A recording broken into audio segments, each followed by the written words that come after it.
Acá en Palsur vamos a conversar con una eminencia en lo que tiene que ver con los aspectos financieros de la República Argentina, sobre todo con la deuda externa y con el análisis económico de lo que está pasando en nuestro país, como lo es el licenciado Héctor Giuliano. Hola Héctor, ¿cómo estás?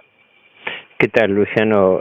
Gracias por tu comunicación, aunque no exageremos con la palabra eminencia. Soy un estudioso de estos temas y trato de responder a todas las cuestiones, los aspectos más bien técnicos, ¿no? Pero estoy a tu disposición. Bueno, en principio he leído la entrevista que te ha hecho Perfil, te sigo en las redes sociales, vos envías cada tanto videos que te hacen en TV2, sí, creo, de entrevistas, y me gustaría que... No, TLV1. perdón, TLV1. Es Toda la Verdad Primero, sí.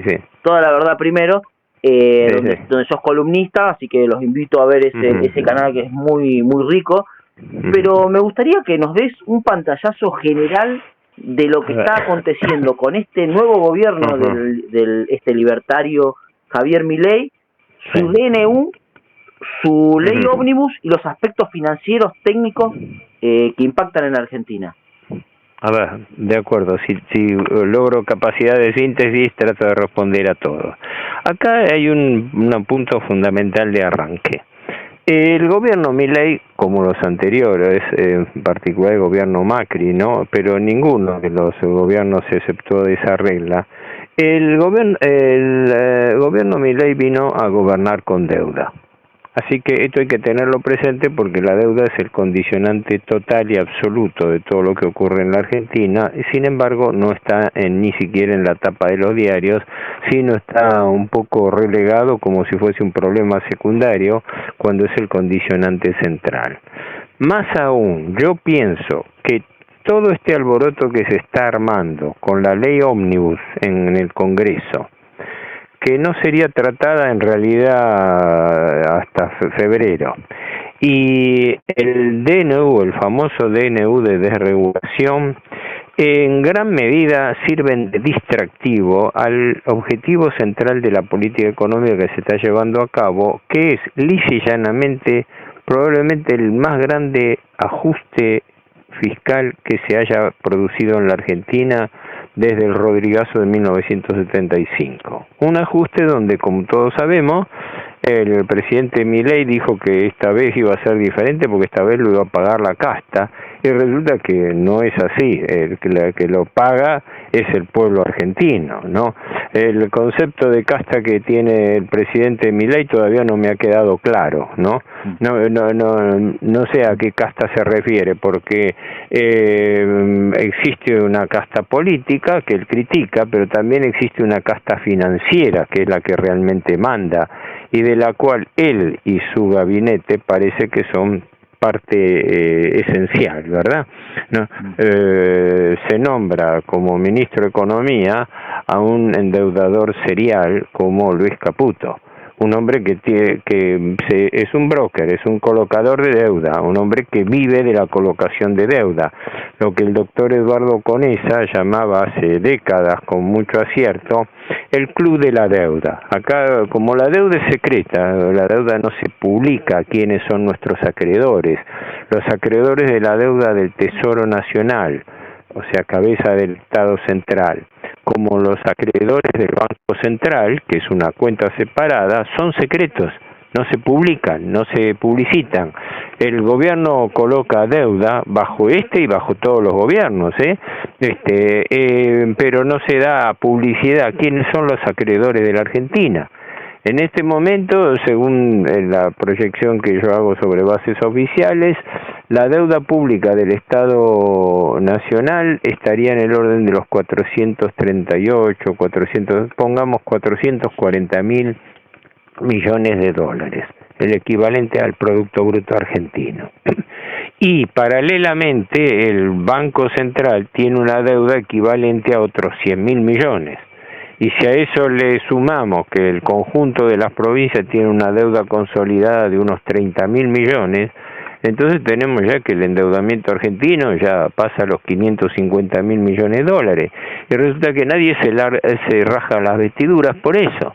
el presidente Milei dice con mucho desafío, así se presenta muy desafiante, diciéndole a determinados sectores no hay plata, pero no le dice eso a los acreedores, pese que para los acreedores tampoco hay plata, peor todavía, nos estamos endeudando solamente para pagar intereses de la deuda. Así que dentro de esta situación de criticidad, el presidente da una imagen de desafío de buscar un equilibrio fiscal a rajatabla cortando los gastos, y el principal gasto público del Estado es la deuda y sus servicios de intereses. Ahora, que se puedan acumular y se puedan patear para adelante pagando nuevos intereses, es nada más que eternizar la deuda. Por eso yo digo que la Argentina está metida en una trampa de endeudamiento perpetuo. Es la lógica del usura. La lógica del usurero, vengo diciéndolo hace años, no es que el deudor le pague la deuda, al revés, que no se la pueda pagar nunca. Si el capital financiero vive de eso, vive de los intereses de la deuda, sobra dinero en el mundo. Eso es, esto está dicho, estudiado y reconocido por los propios autores del sistema. El principal problema del sistema financiero internacional es, lo llaman así, el exceso de liquidez, es decir, sobra plata en el mundo.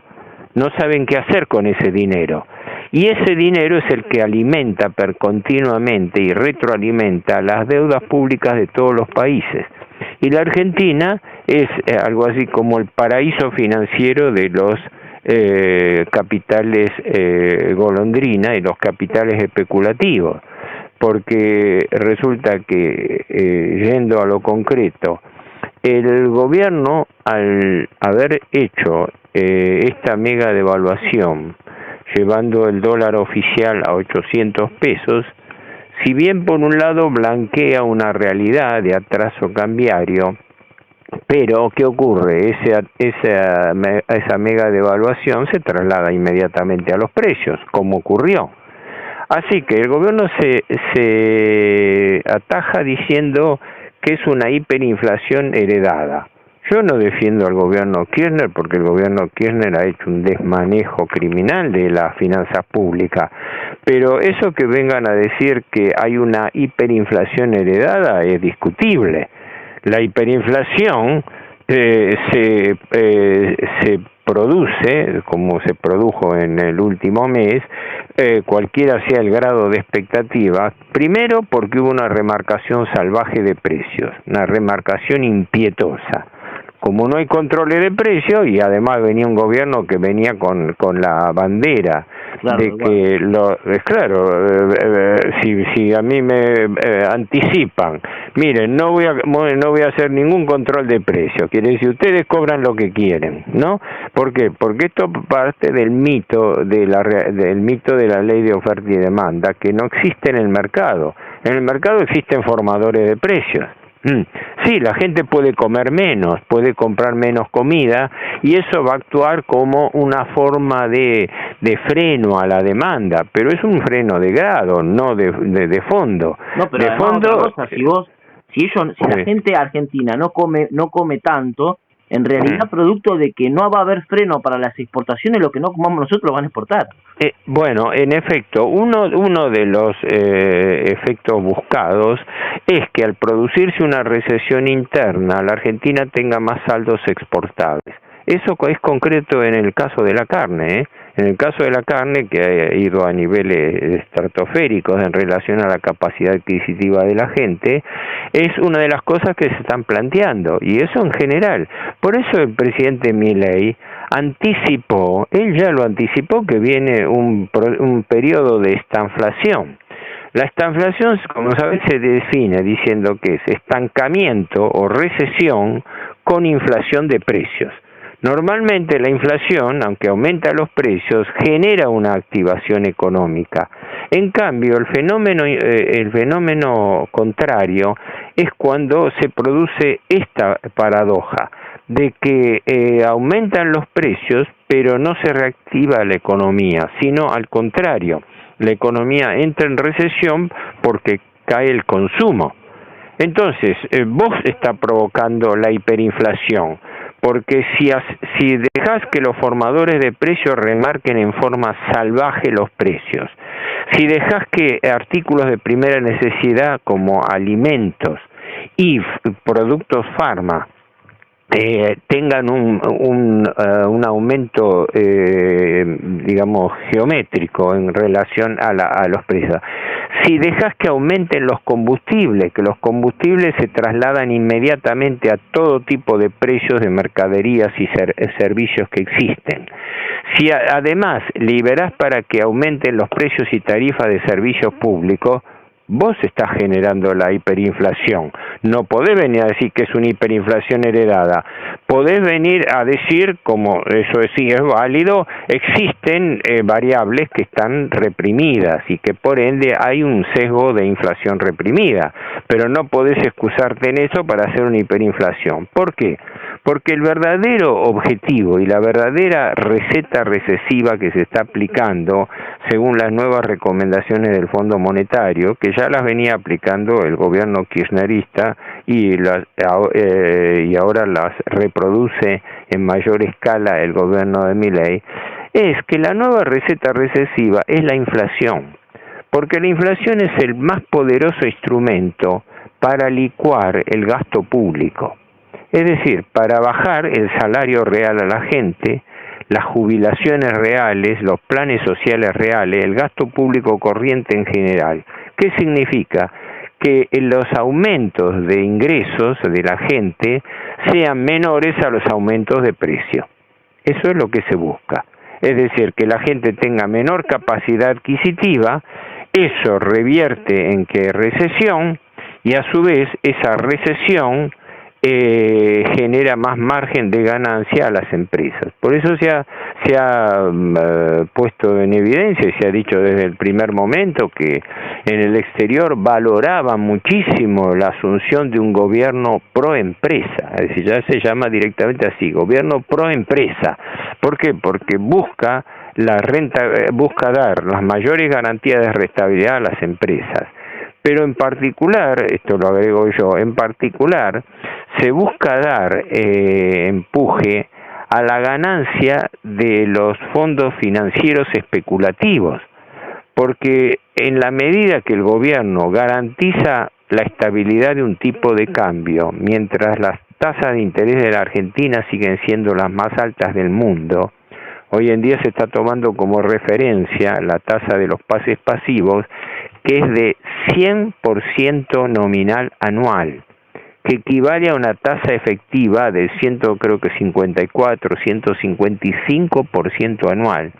Esas tasas no se pagan en ningún país del mundo.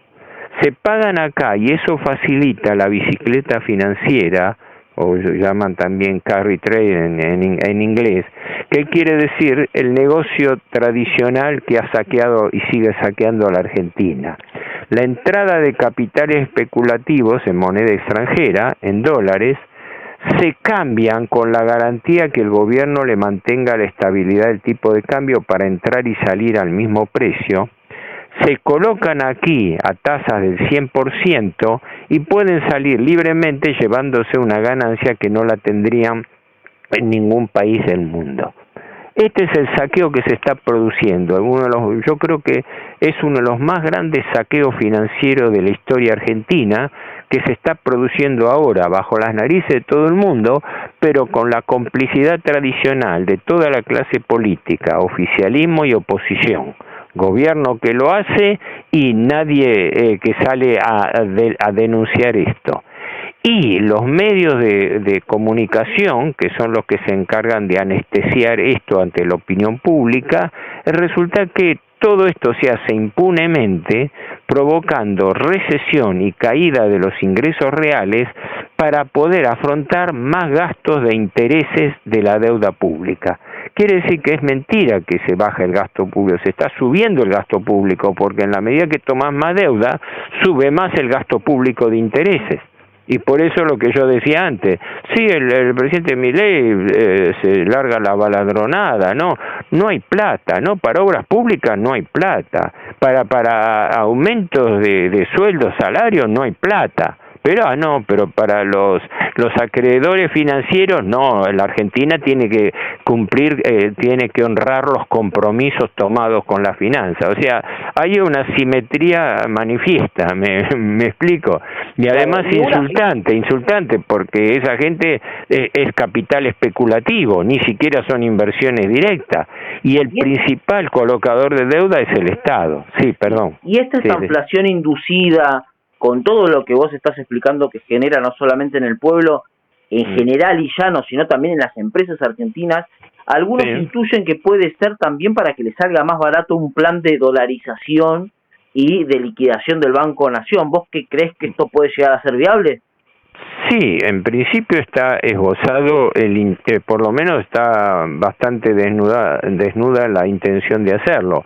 Lo que pasa es que acá lo que ya se ha ido planteado directamente es la privatización de empresas públicas.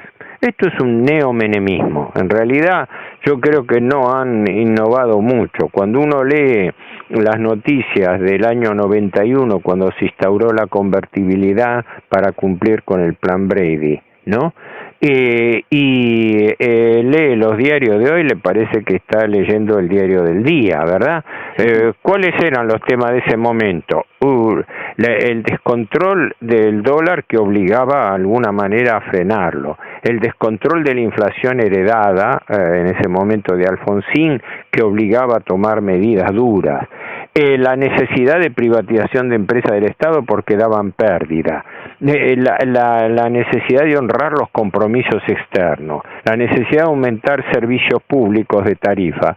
Es el libreto de hoy, y hasta son los mismos personajes, porque no es casual que hayan llamado al doctor Rodolfo Barra, que fue el artífice jurídico de la convertibilidad en el año 91, en el estudio Dromi, ¿no?, que fue el que piloteó todo eso, pero también por lo que he leído, he sentido, un plan que fue plasmado en este DNU, Decreto de Necesidad de Urgencia 70 de 2023, y en la ley ómnibus que se mandó al Congreso, ¿no? En realidad es la misma gente, digamos así, son las mismas estructuras de poder, nada más que con otros personajes, pero en esencia lo que se está, a mi juicio, perfilando es que el país camina hacia una nueva convertibilidad, es decir, a una nueva paridad peso-dólar garantizada con endeudamiento externo, que fue la clave del menemismo. Sino una estabilidad.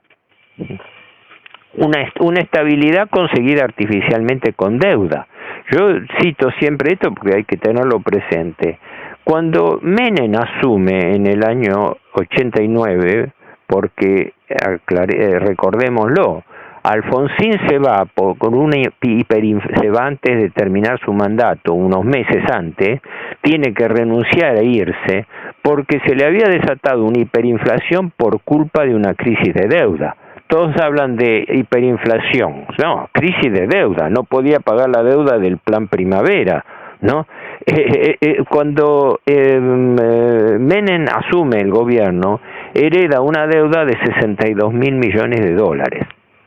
Luego, en el año 91, instaura la famosa convertibilidad que estabiliza bajo una paridad artificial la igualdad un peso, un dólar, que era una ficción contable, nada más que servía para estabilizar los precios. Pero esa estabilidad era sostenida con deuda. Menem toma una deuda de 62.000 millones de dólares y la deja en el doble, 122.000 millones. Y vende, con el argumento del Plan Brady, vendan las empresas del Estado que con eso van a bajar la deuda. Se vendieron empresas públicas y activos del Estado por 35.000 millones de dólares. ¿De aquel entonces? De aquel entonces, de los cuales más de la mitad se pagó con títulos públicos de deuda. y no sirvieron para nada, porque se vendieron 35.000 millones por empresas públicas y la deuda aumentó 60.000 millones más, o sea, en total 95.000 millones, ¿no? ¿Qué ocurre? Cuando le pasa la pelota a De la Rúa, y De la Rúa a su vez con Cavallo hacen el megacanje fraudulento del 2001, ¿no?, que revienta la situación porque un país que ya estaba por entrar en cesación de pago hace un nuevo negociado de endeudamiento con la ilusión de patear para adelante, si podía, 5 años algo de los vencimientos. Y como era insostenible, el Fondo Monetario le baja el pulgar, le corta los fondos, y el presidente de la Rúa, como es sabido, se tiene que fugar en helicóptero de la Casa de Gobierno, dejando una deuda de 145.000 millones. Quiere decir que la tan mentada convertibilidad que se tiene el descaro de hablar hoy como modelo de estabilidad financiera fue una ficción, fue sostenida con deuda. Cuando se acabó la deuda para retroalimentar esa convertibilidad, se cayó el sistema. Desde los 62.000 millones que heredó Menem hasta los 145.000 que dejó De la Rúa, fueron deuda para sostener, no el gasto público, fue para sostener la convertibilidad. Esa es la gran mentira que se está agitando, a mi juicio, continuamente. El principal motivo del endeudamiento argentino no fue el gasto público y el déficit fiscal, porque en definitiva, entre emitir deuda y emitir dinero, conviene emitir dinero, porque por el dinero que se emite no se paga interés, mientras que por la deuda sí. Esto lo explicaba hace décadas el profesor Walter Beberaggi Allende, que dice, sí, las dos vías son de contención del déficit fiscal, pero entre emitir dinero y emitir deuda, siempre me va a convenir a mi Estado emitir dinero. No, vos fíjate cuál es el eslogan y la directiva, que ya se venía agitando todo, ya lo venía practicando Massa y lo practicaron todos los gobiernos. No hay que emitir pesos, no hay que emitir dinero porque es inflacionario, hay que emitir deuda. Y la deuda y la tasa de interés es el principal factor de inflación en la Argentina, porque se traslada a los precios. Hay un traslado inmediato. Un artículo escribiste muy bien de que no solamente estaban aumentando la deuda, sino que estaban dolarizando las deudas en pesos. Bueno, exacto. Bueno, esa fue una de las herencias de Massa en particular. En el año de gestión de Massa como ministro de Economía, efectivamente, en ese momento, actualmente también se mantiene, del total de la deuda, de esos 438.000 millones o 39.000 que cité al comienzo, la deuda pública oficial del cabeza del Estado Central solo, el 65% está en moneda extranjera. O sea, el gobierno recauda en pesos, pero el 65% de su deuda lo tiene en moneda extranjera. Claro. Y lo que hizo Massa fue que el 35% restante, la deuda que estaba en pesos, la empezó a canjear y la canjeó casi en su totalidad, prácticamente toda, 34% de esa deuda, ¿no? La canjeó por títulos que se indexan por inflación o por tipo de cambio, el que sea mayor, lo dice así la resolución. Al acreedor. Es claro, entonces vos fíjate la burla que se da, que es la siguiente, que los ingresos son carcomidos por la inflación. La capacidad adquisitiva se va perdiendo, mientras que en cambio el especulador financiero no pierde, sino que lucra porque a él sí se le indexa la deuda. Yo siempre digo, en épocas de alta inflación como en esta, la gente se está tragando el aumento de precios, que después en el futuro le va a venir en cuotas y a posteriori. Pero mientras la gente se tragó esa inflación. Yo digo, yo muchas veces he dicho, con alta inflación los sueldos se tendrían que pagar semanalmente, porque en un mes con tasas de interés reales del 10%... Pagar semanalmente con sueldo actualizado. y con actualización correspondiente. Una de las cosas que me entraña es esto: la CGT y los sindicatos reaccionan por los derechos laborales, por la ley ómnibus, por el DNU. Sí, perfecto, estoy de acuerdo que esas cosas hay que pelearlas y son parte de los intereses sindicales, pero no se han plantado contra el mega ajuste que está haciendo el gobierno, que le está bajando los salarios. ¿Y cuándo entran a funcionar las paritarias? No, por eso digo que ojo con la ley ómnibus y con el DNU, porque más allá de que el DNU está vigente y por ende medidas ya se están validando por ese DNU, pero resulta que nadie habla de lo principal, que es el ajustazo que está ocurriendo y que va a seguir ocurriendo durante el verano, porque el propio presidente Milei lo ha anticipado. Hay que bancarse 2, 3, 6 meses, entre 3 y 6 meses con alta inflación, que puede estar entre el 20 y el 40%. En efecto, en diciembre, el coeficiente, que todavía no se informó, se informa hoy, mañana, está por informarse esta semana, no se estima que va a ser un 30%. Quiere decir que todo el mundo que tiene ingresos fijos se tragó ese 30% que no va a recuperar. Porque el día de mañana que se actualicen las cifras, todavía no sabemos con qué criterio se va a hacer. Quizás el rubro más descarado sea las jubilaciones, porque como el gobierno suspende la movilidad jubilatoria, que justamente actualiza por inflación, y anunciando que va a manejar los aumentos jubilatorios por decreto. Eso es una violación a la ley de movilidad jubilatoria. O sea, en un momento de alta inflación, el gobierno suspende la movilidad jubilatoria para no indexar por inflación las jubilaciones, por ende los planes sociales, por ende también, como ha advertido Milei, no hay aumento para el personal de la administración pública. Por eso, para eso no hay plata. Ahora, para pagarle a los acreedores intereses... Del 30% de inflación, pero la realidad es que la inflación en la comida, porque la inflación es el aumento generalizado de los bienes de consumo, pero la comida ha sido terrible. Sí, por rubros creo que se estima, que no sé que en el periodo de los últimos meses, el aumento de alimentos específicamente creo que estuvo en el 46, 48%. Claro, si el zarpazo que dieron a los productos básicos y después a la carne hizo que dentro del promedio de inflación, que la inflación es un indicador promedio, los alimentos hayan aumentado, como vos decís, mucho más en proporción que el índice general. Así que